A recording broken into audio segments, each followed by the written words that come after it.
মুফতি হলে, মাওলানা হলে, সব হলে, তারপর কি হলো? তোমার দাড়ি কোথায়? তোমার জব্বা কোথায়? টুপি কোথায়? এখন তুমি বলো, তুমি মুফতি হয়েছো, মাওলানা হয়েছো, তারপর কি হলো? কি ঘটলো যে তুমি সব ইসলাম ত্যাগ করলে? আমার অনেক জানার ইচ্ছে তোমার কাছ থেকে।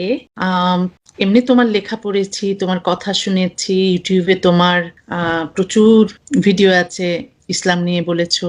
তো এগুলো শুনলে অনেকেই কিন্তু এনলাইটেন্ড হবে। আমি চাইছি তোমার লেখা, তোমার বলা মানুষ শুনুক, কারণ তোমার অভিজ্ঞতা অনেক বেশি। এই যে হুজুররা বাংলাদেশে মানুষকে মগজ ধোলাই করছে, ধর্মান্ধ বানাচ্ছে, জঙ্গি বানাচ্ছে, সেখানে তুমি কোরআনের হাফেজ, আর কি তুমি বলো? হাফেজ, মাওলানা, মুফতি। আচ্ছা, আমি দেখো, হাফেজ মাওলানা মুফতির সঙ্গে আমি কথা বলছি যারা আমার ফাঁসি চায়, আমাকে মেরে ফেলতে চায়। আমার সাহস দেখো।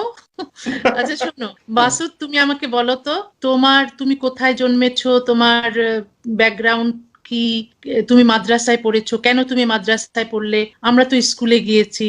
বলো, তুমি হাফেজ হলে কেন? হ্যাঁ, এটা মানে এই বিষয়টা এমন যে এই বিষয়ে কথা বলতে গেলে আমার মানে মন চাই এই বিষয়গুলো কথা বলি, কারণ আমার মনে হয় এখান থেকে মানুষের অনেক কিছু জানার আছে, অনেক কিছু বোঝার আছে। প্রথমত আমি জন্মগ্রহণ করেছি একজন হুজুরের পরিবারে, মানে আমার বাবা ছিলেন ঢাকার হাজারীবাগের একটা মসজিদের ইমাম। তো আমি হচ্ছি ইমাম সাহেবের ছেলে। তাছাড়া আমাদের বংশের বেশিরভাগ মানুষই হুজুর, এবং বলতে গেলে খুব কট্টর হুজুর এরকম বংশ, হেফাজতি হুজুর বা সেই দেওবন্দি হুজুর যারা, ওই ওরকম বংশ। কিন্তু আমার আব্বার নানা ছিলেন বাংলাদেশের একটা বিখ্যাত মাদ্রাসা আছে গওহরডাঙ্গা মাদ্রাসা, গোপালগঞ্জের। উনি আজীবন প্রিন্সিপাল ছিলেন এবং উনি নিজে ভারতের দেওবন্দে পড়াশোনা করা একজন হুজুর ছিলেন। আমার আব্বার চাচা, আপন চাচা, উনিও ছিলেন দেওবন্দে পড়া হুজুর। তো আমার যেহেতু হুজুরের পরিবারে জন্মগ্রহণ করেছি, স্বাভাবিকভাবেই মাদ্রাসায় দিয়েছেন বাবা আমাকে জন্মের পরে। প্রথমে স্কুলে গেছিলাম, স্কুলে পড়েছি ক্লাস 3 পর্যন্ত, তারপরে মাদ্রাসায় দিয়েছেন। তো মাদ্রাসা দেওয়ার পরে একটা জিনিস এখানে, যে মাদ্রাসায় কিন্তু কেউ সহজে যেতে চায় না বা পড়তে চায় না। আমিও যেতে চাইনি, পড়তে চাইনি, কিন্তু এটাকে বলা হয় জবরদস্তি করে পড়ানো। যেটা পড়ানো হয়েছে সেটা মানে রীতিমতো জবরদস্তি। তো একটা জিনিস আমার এখন বলতে মানে খুব মনে পড়ছে, আজকে আপনার সাথে প্রথম এইভাবে অন স্ক্রিনে কথা বলছি বলে মনে পড়লো, যে আপনি যেমন বলছেন না যে আপনি মুফতির সাথে কথা বলছেন, হুজুরের সাথে। আমি সেই হুজুর যে 1994 সালে যখন আমার বয়স হচ্ছে 11 বছর, সে সময় মানে সে সময় কিন্তু আমি তসলিমা নাসরিনকে নামটা শুধু মাদ্রাসায় হুজুরের কাছে, আমার বাবার কাছে, সবার কাছে শুনি যে খুবই খারাপ মানুষ, অত্যন্ত জঘন্য মানুষ। সে হচ্ছে শুধু বলতো তারা যে ওয়াজিবুল কতল, মানে তাকে হত্যা করা ওয়াজিব, এরকম বলতো। কেন খারাপ সেটা 11 বছর বয়সে নিশ্চয়ই আমার বোঝার অবস্থা ছিল না। এবার আমি বুঝি না, আমি শুধু জানি মানুষটা খারাপ, সে আল্লাহর দুশমন, আল্লাহর নবীর দুশমন। তা আমার বাবার সাথে এবং মাদ্রাসার হুজুরদের সাথে মানিক মিয়া এভিনিউ একটা হয়েছিল, মহাসমাবেশ হয়েছিল, সেখানে লক্ষ লক্ষ মানুষ ছিল। সেখানে আমি গেছিলাম, সেখানে তারা স্লোগান দিচ্ছিল তসলিমা নাসরিনের ফাঁসি চাই। এখন আমার বাবার সাথে এবং আমার মাদ্রাসার হুজুররা, যেহেতু আমার বাবা ওই আমার মাদ্রাসার কাছেরই একটা মসজিদের ইমাম ছিলেন, তা সবাই মিলে আমরা শিশুরাও স্লোগান দিচ্ছি তসলিমা নাসরিনের ফাঁসি চাই। কেন ফাঁসি চাই কেউ জিজ্ঞেস যদি করতো, আমরা কিন্তু বলতে পারতাম না। হ্যাঁ, ওইটা আমার ফাঁসির জন্য লং মার্চ হয়েছিল, সারা বাংলাদেশ থেকে লোক এসে ওই ঢাকায় মিলিত হয়েছিল, বিশাল সমাবেশ। আমি তখন হাইডিং এ আছি। আচ্ছা, তোমার কথা বলো, তুমি তারপর ওই মুফতি হলে, মাওলানা হলে, সব হলে, তারপর কি হলো? তোমার দাড়ি কোথায়? তোমার জব্বা কোথায়? টুপি কোথায়? এখানে একটা জিনিস খুব মানে মজার বিষয়, সেটা হচ্ছে যে আমার বাবা যখন সে আমার ছোটকালে আপনার বিরুদ্ধে মিছিল করছে এবং ঘরের মধ্যে এসে মাঝে মাঝে আমার মায়ের সাথে কথা বলতেন যে তসলিমা নাসরিন কত খারাপ, একই সাথে আমি দেখলাম আমার বাবার মসজিদের রুমের মধ্যে, আমার বাবা আবার খুব বই পড়তেন, তো হুজুর বই পড়তেন, মসজিদের রুমের মধ্যে একটা বই, তা সেই বইয়ের নাম হচ্ছে নির্বাচিত কলাম। এখন এই বইয়ের উপরে লেখা তসলিমা নাসরিন। এবার আমি ভাবতে লাগলাম যে এই তো সেই মানুষ যার ফাঁসি চাওয়ার জন্য আমি গেছিলাম সে বাবার সাথে মানিক মিয়া এভিনিউ, ওনার বই কেন? এবার আমি সেই বইটা একদিন পড়তে বসেছি, আমার বাবা বলছে এই বই ধরবা না, ধরা নিষেধ। সেই বই আমাকে ধরতে দিল না। ঠিক আছে, আমি বাবার সামনে বইটা ঠিক রেখে দিলাম, পরে গোপনে কিন্তু ঠিকই সেই বইটা পড়েছি। এটা অবশ্য আরো পরে, অর্থাৎ আপনার এটা মনে হয় 1995-96 সালের দিকে, তখন আপনাকে খুব আলোচনা, সেই বই আমি পড়লাম। পড়ার পরে আমি কিন্তু তেমন মানে আগামাথা বোঝার তেমন ব্যাপার ছিল না, কারণ মাদ্রাসায় যারা পড়ে তারা সাধারণত বাংলায় খুব দুর্বল হয়, যেটা আমিও ছিলাম। বাংলাতে মাদ্রাসায় পড়ানোই হয় না তেমন একটা। পরে গিয়ে আমি নিজের চেষ্টায় বাংলা শিখেছি, মানে যতটুকু বাংলা সাহিত্য শিখেছি বা পড়েছি সেটা আমার আগ্রহের জায়গা থেকে। আচ্ছা, তো আরবি সব না, আরবির অর্থ আরবি এবং উর্দু। আচ্ছা, উর্দু পড়তে। হুম। তারপর বলো। তারপরে মাদ্রাসায় পড়লাম, হাফেজ, মাওলানা, মুফতি। তো মাদ্রাসায় পড়ার সময় 2001 সালের দিকে আমার মনে আছে, যখন আমি মাদ্রাসায় পড়েছি এবং আমাকে প্রচন্ড ব্রেন ওয়াশ করার মাধ্যমে, সব হুজুরকেই ব্রেন ওয়াশ করা হয়, এই যে ব্রেন ওয়াশ করার মাধ্যমে আমাদের মধ্যে কোরআনের যে ঘৃণা আছে বা ইসলামের যে ঘৃণার বক্তব্য আছে সেগুলো যখন ঢুকিয়ে দিয়েছে, সে সময় আমি এবং আমার ক্লাসমেটেরা জিহাদ করলে কাফের মারলে সওয়াব আছে এটা আমরা জানতাম। সে সময় আমি আল্লাহর কাছে দোয়া করতাম এবং আমার ক্লাসমেটরা যারা একটু জিহাদি মনোভাবের তারা আল্লাহর কাছে বলতো এবং পরস্পর বলতাম যে আল্লাহ, তসলিমা নাসরিনকে যদি হত্যা করতে পারতাম, কতল করতে পারতাম, তাহলে তো নির্ঘাত বেহেশত।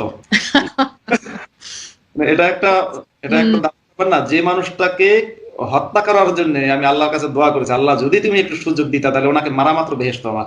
আচ্ছা, আজকে তার সাথে আমি কথা বলছি একজন বন্ধুর মতো হয়ে, বা আমি তার একজন গুণমুগ্ধ পাঠক হয়ে গেছি। তো আসলে চমৎকার ব্যাপার। তারপরে আমার বই পড়েছো না? আরো আরো পরে? তখন তো বোঝুনি নির্বাচিত কলাম, না, বয়স তখন তো ছিল। তারপরে যখন একেবারে আমি শেষ দিকে মাদ্রাসায় যখন পড়তে পড়তে শেষ দিকে, যখন সেই সময় আমি কিন্তু মানে মাদ্রাসার শেষ বর্ষ বা তার 2-3 বছর আগে, সে সময় আমি কিন্তু আপনার অন্যান্য বইগুলো, যেমন আমার মেয়েবেলা বইটা তখন পড়ে ফেলেছিলাম। একদিন সেই বই পড়ে আমি কিন্তু আমার হুজুরের কাছে ধরা খাই। মাদ্রাসায় আমাদের একজন শিক্ষক, তিনি অন্য একজন ছাত্র হুজুরকে জানিয়ে দেয়, হুজুরকে ধরে ফেলে আমার ট্রাঙ্ক খুলে, মাদ্রাসার ট্রাঙ্ক থাকে সবার, এবং আপনি জানেন যারা কওমি মাদ্রাসায় পড়ে বাংলাদেশ, ভারত, পাকিস্তানে, সে সমস্ত ছাত্ররা কিন্তু পাশাপাশি বিছানায় একই রুমে থাকে, সবাই পাশাপাশি বিছানায় থাকে, এবং প্রত্যেকের বেডের সাথে, মানে খাটে তো থাকেই না, থাকে ফ্লোরে, প্রত্যেকের বেডের সাথে আরেকজনের বেড বা একটা তোষক থাকে, সে তোষক কিন্তু পাশাপাশি থাকে। তো কারণে কোনো প্রাইভেসি বা ব্যক্তিগত ব্যাপার বলতে কিছু থাকে না, সবাই সবার সবকিছু জানে, এমন একটা ব্যাপার, এবং এটা খুব বিশ্রী ব্যাপার মনে হয় আমার কাছে। তো তখন আপনার বই হুজুর আমার কাছ থেকে পায়, আমার মেয়েবেলা বইটা পায়, পাওয়ার পরে এবার তুমুল তোলপাড় হয়ে যায়, এবং মাদ্রাসার যিনি প্রিন্সিপাল ছিলেন মুফতি আব্দুল হাই, আমার তিনি তখন চিল্লা পাল্লা করে একেবারে করেন যে একে মাদ্রাসা রাখা যাবে না, ওকে বহিষ্কার করতে হবে। তো অন্য 2-3 জন শিক্ষক তারা আবার শেষে বললেন যে ওকে একটু শাস্তি টাস্তি দিয়ে রেখে দেন, কারণ ছেলেটা আদব কায়দা ভালো, আর তাছাড়া মেধাবী, মানে আমি ক্লাসে সবসময় ফার্স্ট হতাম, এই জন্য বলছে যে পড়াশোনায় ভালো আর আদব কায়দাও ভালো, ভদ্র, ওকে একেবারে বের না করে দিয়ে শাস্তি দিয়ে রেখে। কিন্তু আমাকে হুজুর একটু শাস্তি টাস্তি দিয়েছে, পিটিয়েছে, তারপরে মাদ্রাসা থেকে বের করেনি। মানে তখন রীতিমতো আমার একটু একটু দাঁড়িয়ে হয়েছে সেই বয়সটায়। আচ্ছা, এখন তুমি বলো, তুমি মুফতি হয়েছো, মাওলানা হয়েছো, তারপর কি হলো, কি ঘটলো যে তুমি সব ইসলাম ত্যাগ করলে? তা এরপরে আমার হলো কি, আমি এক সময় আসলে প্রত্যেকটা মানুষের মনে কিন্তু প্রশ্ন আসে, এমনকি আমি বলি যে একজন কট্টর হুজুর, ধরুন যে জুনায়েদ বাবুনগরী হুজুর, এখন বাংলাদেশের হেফাজতের সে প্রধান, তার মনেও যে কখনো আপনার প্রশ্ন আসে না, কিন্তু না, প্রত্যেকটা বিবেকবান মানুষের মনেই প্রশ্ন আসবে যে আচ্ছা, কোরআনে এই জিনিসটা লেখা আছে, এটা কি হতে পারে কিনা, এটা কি মানে মানবতার পক্ষে কিনা। কিন্তু তারা এই প্রশ্নগুলোকে চাপা দেয়। যেমন আমি যখন মাদ্রাসায় পড়েছি তখনই আমি কিন্তু, আমার একজন সাধারণত মাদ্রাসার ছাত্ররা হুজুরদের কাছ থেকে সাথে তেমন কিছু শেয়ার করতে পারে না, আমি আমার একজন শিক্ষকের সাথে, মাওলানা আরিফ হক্কানি, তিনি এখনো আছেন এবং তিনি এখন একটা মাদ্রাসার প্রিন্সিপাল যতটুকু আমি যে উত্তরায়, তার কাছে গিয়ে বললাম, হুজুর, আমি তসলিমা নাসরিনের বই পড়লে আমার কিন্তু ইমানের মধ্যে সমস্যা হয়, আমি কিন্তু কখনো কখনো ইমান হারা হয়ে যাই মনে হয়, মনের মধ্যে শয়তানের, আমি বলছি মনের মধ্যে শয়তান অনেক প্রশ্ন তৈরি করে দেয়। তখন হুজুর বলছে, না না, তার লেখা পড়া যাবে না, খুব খারাপ, খুব খারাপ, তুমি আল্লাহর কাছে এই দোয়া করো, এইভাবে আমল করো, তারপরে তাহাজ্জুদের নামাজ পড়ো। তাহাজ্জুদ নামাজের পরে উনি একটা দোয়া শিখিয়ে দিলেন, ইয়া মুকাল্লিবাল কুলুব সাব্বিত কলবি আলা দীনিক, এই দোয়াটা বললেন, যেটা তুমি বেশি বেশি মোনাজাত করে আল্লাহর কাছে কেঁদে কেটে বলো। তো সেই দোয়াটা, এই দোয়ার অর্থ হচ্ছে, হে অন্তরের নিয়ন্ত্রণকারী, অর্থাৎ আল্লাহকে বোঝানো হচ্ছে, তুমি আমার মনকে ইসলামের উপরে, তোমার যে ধর্ম ইসলাম, সেই ইসলামের উপরে আমার মনকে তুমি অটল রেখে দাও, যাতে আমাকে শয়তান ধোঁকা না দেয়।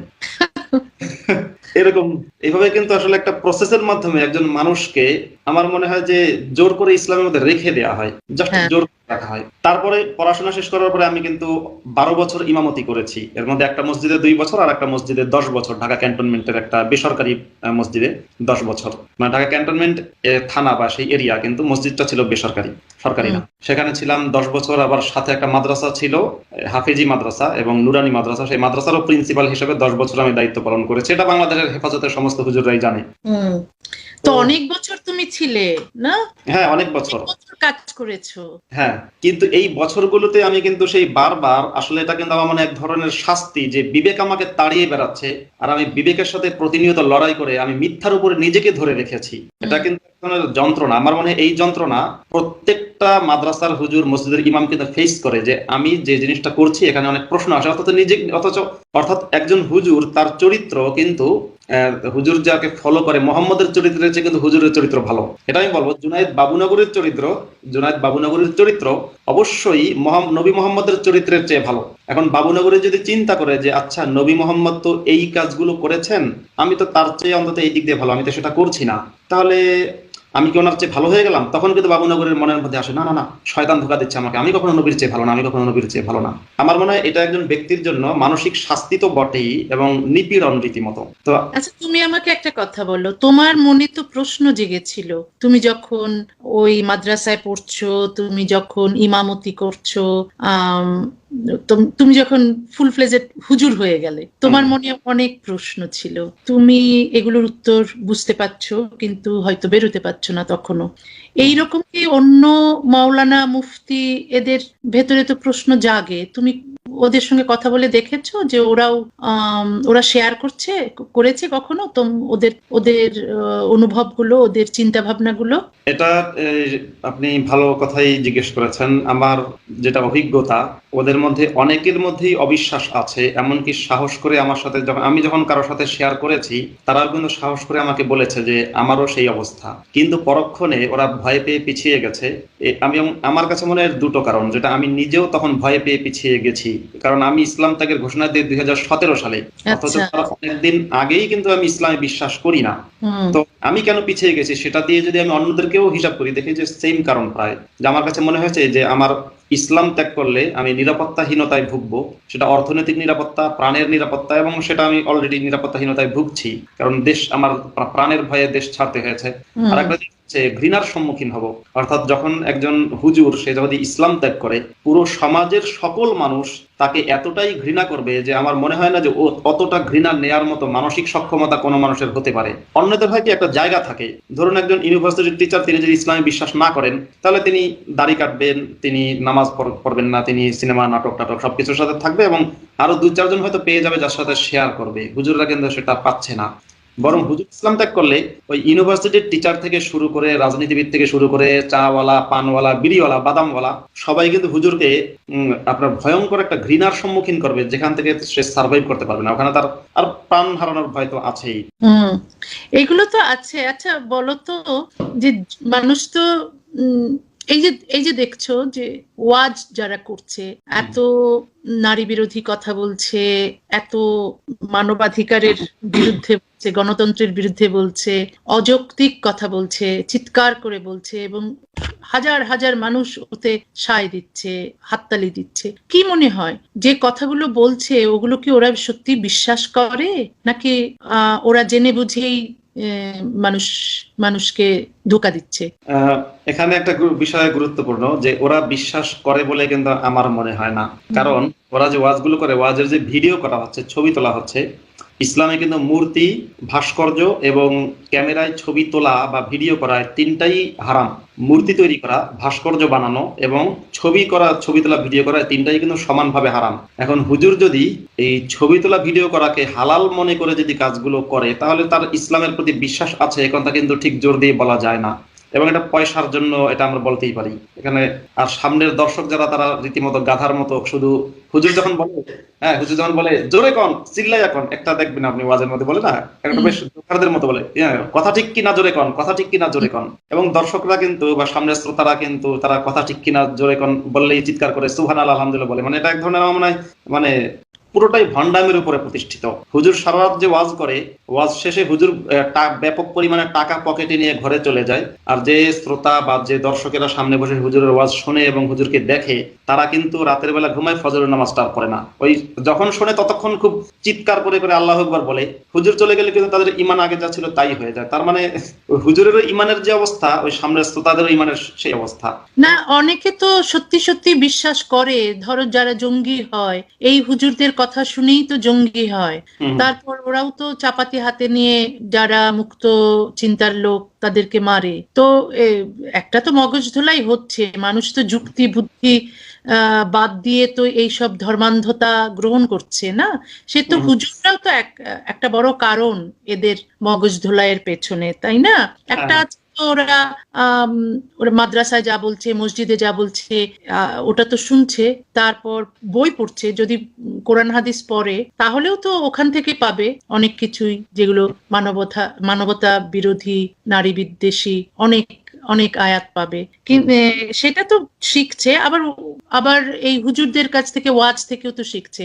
দেখো অনেকে এই বিশেষ ইউরোপ আমেরিকাতেও যারা থাকে, ধরো বাড়িতে খুব ধর্মচর্চা হয়, ওরা কিন্তু ইন্টারনেটে অনেক হুজুরদের, আমি বলছি না বাঙালি, আরো তো অনেক আরব দেশেরও তো অনেক প্রিচার আছে যারা ধর্ম প্রচারক না, এদের কথা শুনে শুনে কিন্তু অনেকে আইসিসি যোগ দিয়েছে, মানুষ মেরেছে। তার মানে এরা কিন্তু মানুষকে ধর্মান্ধ করার, জঙ্গি করার ক্ষমতা রাখে, তাই না?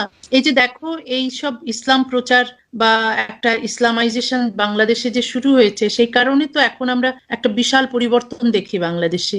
এত হিজাব বেড়েছে, বোরখা বেড়েছে, যেগুলো 70-80 দশকে ছিল না। তারপর ধরো মানুষের ভেতরে ধর্মান্ধতা তো প্রচন্ড বেড়েছে। এটার কারণ তো এরা এরা যে আবার ইমান আগের মতো চলে যায়, এরা আবার ভুলে যায়, নামাজ পড়তে ভুলে যায়, তা তো নয়। আগের চেয়ে অনেক বেশি নামাজ রোজা করছে, আগের চেয়ে অনেক বেশি ধর্মে বিশ্বাস করছে। এই জিনিসটা তো হচ্ছে। যুক্তিবুদ্ধি কোথায় গেছে মানুষের? এটা একটা জিনিস আছে, রাজনীতিটা এসে আমার যেটা অবজারভেশন, রাজনীতিটা এসে করছে কি, যখন মানুষ একটু বেরোতে চাইছে তখন তাকে আবার ধর্মের মধ্যে ঢুকিয়ে দিচ্ছে। আবার রাজনীতি যখন একটু অসাম্প্রদায়িক হতে চাইছে তখন আবার এই ইসলাম এসে তাকে চাপ প্রয়োগের মাধ্যমে তাকে আবার ইসলামের মধ্যে রেখে দিচ্ছে। অর্থাৎ এটা হচ্ছে এমন যে দুইটা শক্তি, ইসলাম এবং হচ্ছে প্রচলিত রাজনীতি, দুটো কিন্তু একে অপরকে ইসলামের মধ্যে রাখার একটা চেষ্টা কিন্তু চলছে। এবং ইসলাম যেহেতু পুরোপুরি রাজনীতি, আমি ইসলামকে বলি যে ধর্মের ছদ্মাবরণে রাজনৈতিক ফ্যাসিবাদ। এটা হচ্ছে আমার মনে হয়, ইসলামকে আমি বলেছি এটা হচ্ছে ধর্মের ছদ্মাবরণে একটা রাজনৈতিক ফ্যাসিবাদী মতাদর্শ ছাড়া ইসলাম আর কিছু না। দেখো এই ভারতীয় উপমহাদেশে তো একটা সময় সুফি ইসলামের প্রসার হয়েছিল, তারপর ধীরে ধীরে তো ওটা এখন মৌলবাদী ইসলাম বা রাজনৈতিক ইসলামটাই এখন ডমিনেট করছে। তো এটার পেছনে অবশ্যই অবশ্যই রাজনৈতিক দলগুলোর দোষটা অনেক বেশি, কারণ তারা মসজিদ মাদ্রাসা বানিয়েছে, মানুষকে ধর্মান্ধ হওয়ার যত রকমের প্রেরণা আছে দিয়েছে। তো সেগুলো একটা কারণ, কিন্তু মানুষ তো এমনি একেবারে যুক্তিহীন তো একেবারেই নয়। যেমন ধরো যে তুমি যদি আজকে বলো যে ওখানে কি বলবো, একটা কিছু অদ্ভুত কথা বলো, কেউ না দেখে বিশ্বাস করতে চাইবে না, কিন্তু ধর্মের বেলায় সবকিছুই বিশ্বাস করছে, অলৌকিক অবাস্তব সব গল্প কথা বিশ্বাস করছে। আমি বুঝি না একজন যুক্তি বুদ্ধি সম্পন্ন মানুষ কি করে বিশ্বাস করে যে ডানাওয়ালা ঘোড়ায় চড়ে ইসলামের নবী আকাশে গিয়েছিলেন, ওখানে বেহেশত দোজখ দেখে এসেছিলেন। এই জিনিসগুলো কেন মানুষ বিশ্বাস করে? যারা নামাজ রোজা করে, যারা নিজেকে মুসলিম বলে, যারা নিজেকে বলে যে ধর্ম মানে, নিশ্চয়ই ওগুলো বিশ্বাস করে। নাকি ওরা কিছু বিশ্বাস করে কিছু করে না, নাকি সবই ভয় যে বেহেশত দোজখ পরকালে বিশ্বাস করে, আসলেই বিশ্বাস করে? একদল লোক বিশ্বাস করে আর একদল বিশ্বাস করে না। ব্যাপারটা হচ্ছে এমন, আমি কয়েকদিন আগেই একটা ভিডিও দেখলাম ইউটিউবে। তো কয়েকজন ব্যক্তি তারা ইউটিউবে বা ফেসবুকে মাঝে মাঝে লাইভ করে, তারা বাংলাদেশের হুজুরদেরকে এইভাবে উস্কানি দিচ্ছে যে তোমরা কেন ভাস্কর্য ভাঙার কথা বলার পরে এখন পিছিয়ে যাচ্ছ কেন? তোমরা কি ভয় পাও নাকি? তোমরা কি পুলিশকে ভয় পাও? তোমাদের কি ইসলামের প্রতি কোনো বিশ্বাস নেই?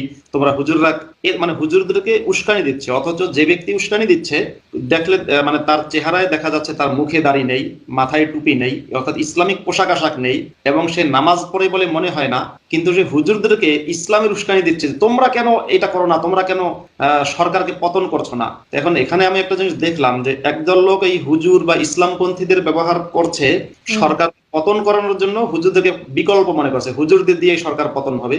আর আরেক দল হচ্ছে মনে করছে যে না, হুজুরদেরকে দিয়েই সরকারকে রাখা যাবে, অর্থাৎ কেউ সরকারকে রাখতে চাইছে হুজুরদেরকে দিয়ে, কেউ সরকারকে পতন করতে চাইছে হুজুরদেরকে দিয়ে। এবং আমরা যদি দক্ষিণ এশিয়ার রাজনীতি দেখি তাহলে দেখব যে মানে দক্ষিণ এশিয়া না, সারা পৃথিবীর রাজনীতিতে ইসলামপন্থীদের বিরাট একটা ভূমিকা আছে। যে দেখা যাচ্ছে যে অমুসলিম রাজনীতিবিদরা, অর্থাৎ সেই রাজনীতিবিদ ব্যক্তিগতভাবে তার নাম হয়তো মুসলিম নাম না, অর্থাৎ অমুসলিম রাজনীতিবিদ, তারা পর্যন্ত ইসলামপন্থীদের দিকে দিয়ে একটা দল আরেকটা দলকে ঘায়েল করতে চায়, একটা দেশ আরেকটা দেশকে ঘায়েল করতে চায়, একটা দেশ আরেকটা দেশকে দাবিয়ে দিয়ে নিজে উঁচু হতে চায়। এবং এক্ষেত্রে হয় কি, ওই যে মাদ্রাসায় যারা পড়ে তারা তুলনামূলক তাদের ব্রেনটা আসলে খোলা হয় না, ব্রেনটাকে ছোটকালেই বিভিন্ন ভাবে নির্যাতনের মাধ্যমে ব্রেনটাকে আসলে ধ্বংস করে দেওয়া হয়। ব্রেনটাকে ধ্বংস করে দেওয়া মানে হচ্ছে ব্রেনের যে সুচিন্তা, সুরুচিগুলোকে ধ্বংস করে দেওয়া হয়। এবং এদের সামনে এত বেশি বাইন্ডিংস এবং ব্যারিয়ার থাকে যে মাদ্রাসা যারা পড়ে, এবং তাদের মধ্যে সবসময় একটা জিনিস মাদ্রাসায় পুশ করা হয় কোরআন হাদিস থেকেই, যে ইহুদি নাসারার ষড়যন্ত্র, সারা দুনিয়ার সমস্ত ইহুদি নাসারারা মুসলমানদের বিরুদ্ধে ষড়যন্ত্র করে। তো যার কারণে সবসময় এক ধরনের উত্তেজনা বোধ কিন্তু হুজুরদের মধ্যে থাকে। আপনি দেখবেন যে বাংলাদেশের হুজুররা না, সারা বিশ্বের হুজুররা এই সবসময় না কোনো একটা ইস্যু নিয়ে, মানে নেগেটিভ একটা ইস্যু নিয়ে কিন্তু সবসময় রাস্তায় আছে। কখনো বলছে তসলিমা নাসরিনের ফাঁসি চাই, কখনো বলছে কাদিয়ানীদের কাফের ঘোষণা করো, কখনো ফ্রান্সকে বয়কট করো, কখনো বলছে আমেরিকাকে বয়কট করো, কখনো বলছে যে কখনো বলছে যে ভাস্কর্য ভাঙ্গো। এরকম কোনো না কোনো ইস্যুতে এরা কিন্তু সবসময় আছে। এখন এদেরকে যে আছে, এরা তো মানসিকভাবে অসুস্থ, এদেরকে অসুস্থ করে রাখা হয়েছে।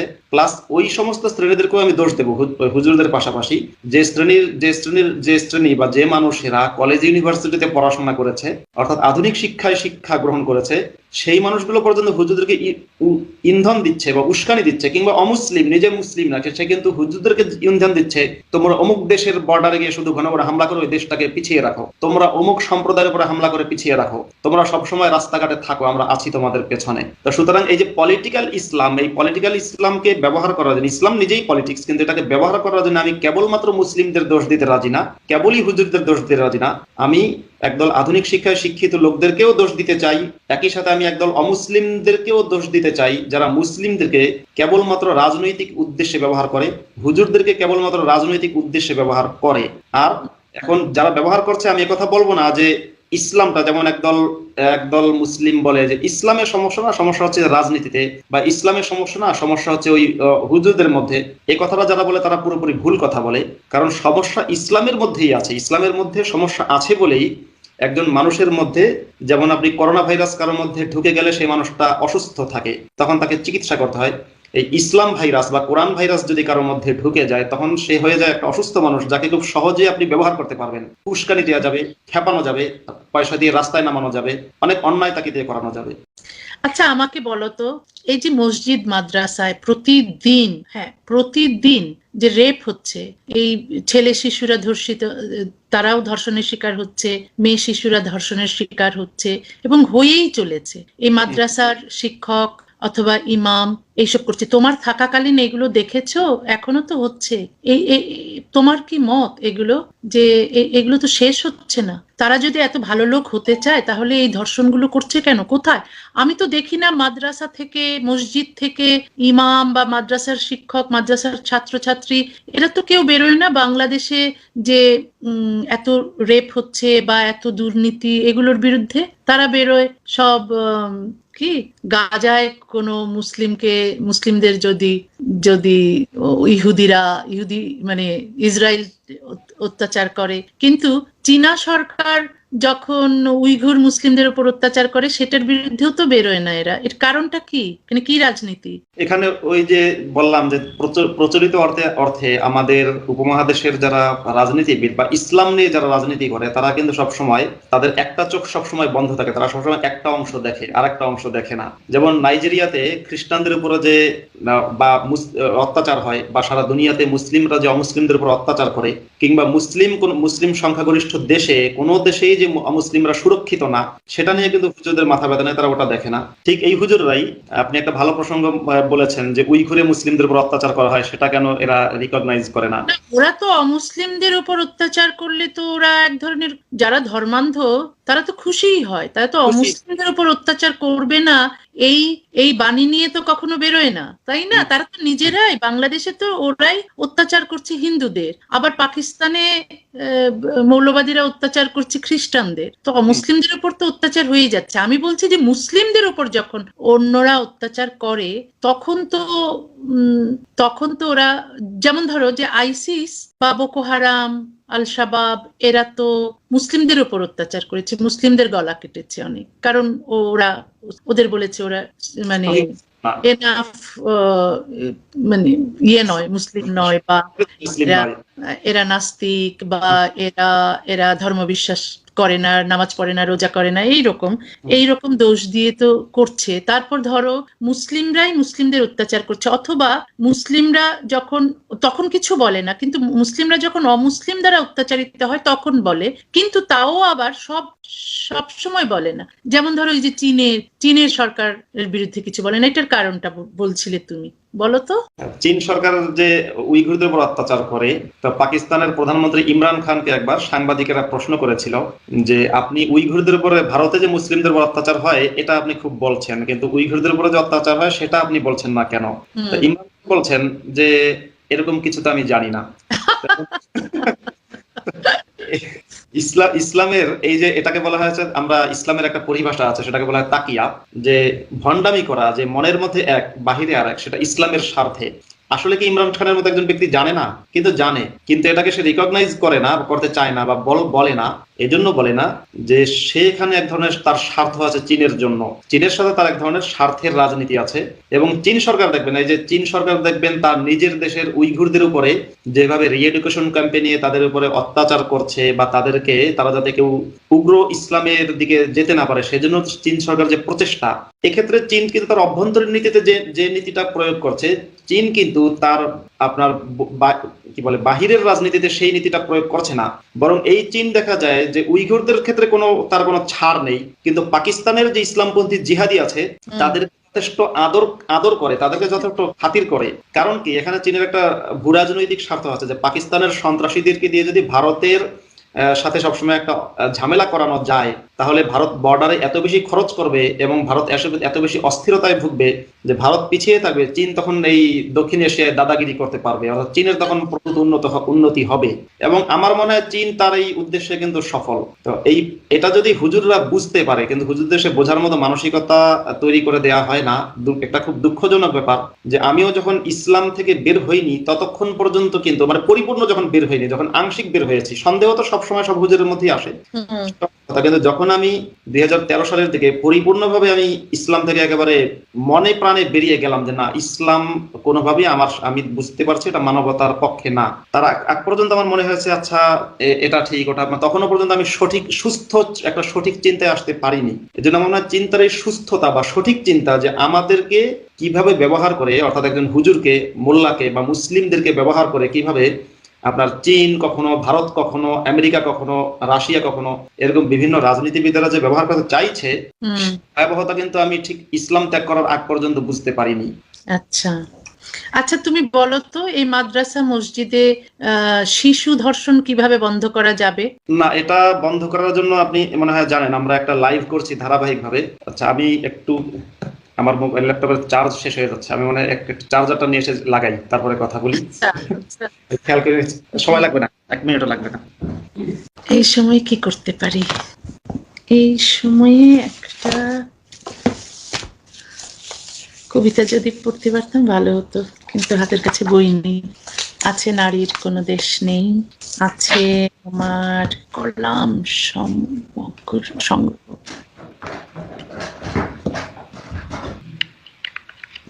দেখতে হবে, রচনা লিখতে যাবে। হ্যাঁ, চলে এলাম। বলো। আচ্ছা, তো এটা চলতেই থাকবে, এই ধর্ষণ চলতেই থাকবে, নির্যাতন। আমি দেখেছি কিছু ভিডিও আছে কিভাবে মাদ্রাসার শিক্ষকরা ছাত্রদের কি জঘন্য নির্যাতন করছে, মারছে, পিটিয়ে, সেটা কি অবস্থা!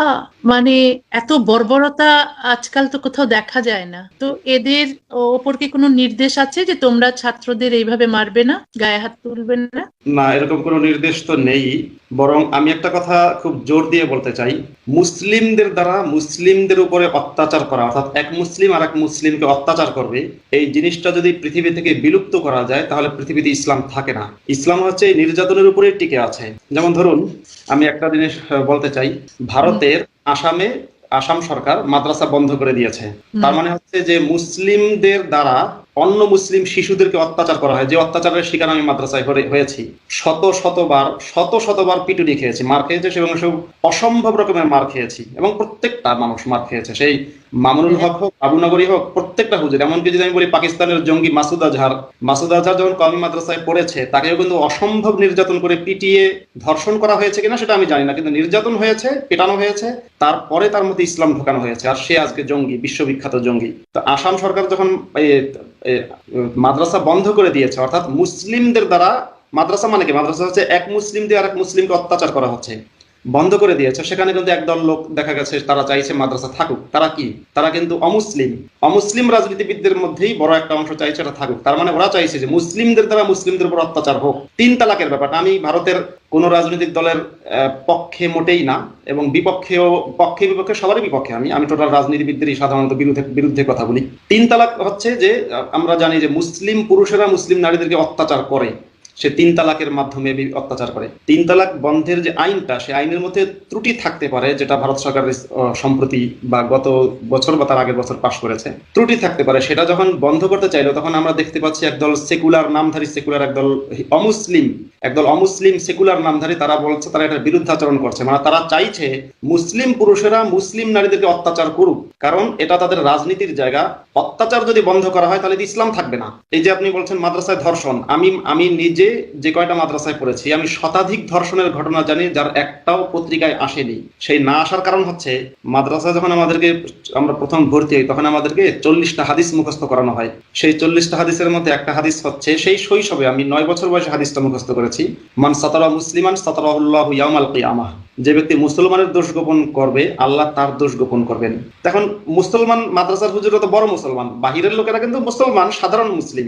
মাদ্রাসার হুজুররা বড় মুসলিম, যখন তারা ধর্ষণ করছে, এখন আমাদেরকে হুজুররা কি বলতেন, যে আল্লাহর লোক, আলেম ওলামা, তারা ধর্ষণ করেছে, এটা কাজটা ঠিক না, পাপের কাজ, কিন্তু সমাজে বলা যাবে না, ইসলামের ক্ষতি হয়ে যাবে। মানে সমস্ত অপরাধ লুকাতে হবে, কেবল ইসলামের ক্ষতি হয়ে যাবে সেই অজুহাতে, এবং এটা চলেছে। এখন তো বাংলাদেশের সাংবাদিকেরা একটু হয়তো লিখছে, কিন্তু আমি যে 100টা ধর্ষণের ঘটনা জানি, 100টার কম হবে বলে মনে হয় না, যেগুলো আমি কোনো সময় আমার বইতে লিখবো। সে সমস্ত একটাও তো পত্রিকায় নিউজ হয়নি। আর এখনো যে ধর্ষণের নিউজ হচ্ছে, আমার ধারণা এটার হয়তো 5% মতো নিউজ হচ্ছে, আর 95% নিউজ হচ্ছে না বলে আমার মনে হয়। কারণ আমি অসম্ভব ধর্ষণের মহামারী মাদ্রাসায় দেখেছি, শুধু ধর্ষণ না, ধর্ষণের মহামারী। এবং আমার কাছে তখন মনে হয়েছে, পুরো সমাজ যেন চাইছে, সমাজের বাকিরা যেন চাইছে যে আমাদের শিক্ষকেরা আমাদেরকে অত্যাচার করুক, আমাদের শিক্ষকেরা আমাদের ধর্ষণ করুক। আমি ভারতে বসে দেখেছি যে, আমার কাছে মনে হয়েছে ভারতের রাজনৈতিক দলগুলো যেন চাইছে, মানে হিন্দু রাজনৈতিক দল, আমি সরাসরি ঠিক হিন্দু বলতে চাইছি না, অর্থাৎ যারা ইসলামপন্থী রাজনৈতিক দল না, এই ইসলামপন্থী রাজনৈতিক দল না যারা, সে সমস্ত রাজনৈতিক দলের লোকেরাও চাইছে যে মাদ্রাসার মধ্যে মুসলিম পুরুষেরা, মুসলিম হুজুরেরা মুসলিম ছাত্রদেরকে নির্যাতন করুক, এবং মুসলিম সমাজের পুরুষেরা মুসলিম সমাজের নারীদেরকে নির্যাতন করুক চাইছে। এটা বন্ধ করা না গেলে ইসলামও থাকবে, আর এটা বন্ধ করতে গেলে, অর্থাৎ মুসলিম কর্তৃক মুসলিম নির্যাতন বন্ধ করলে ইসলাম থাকে না।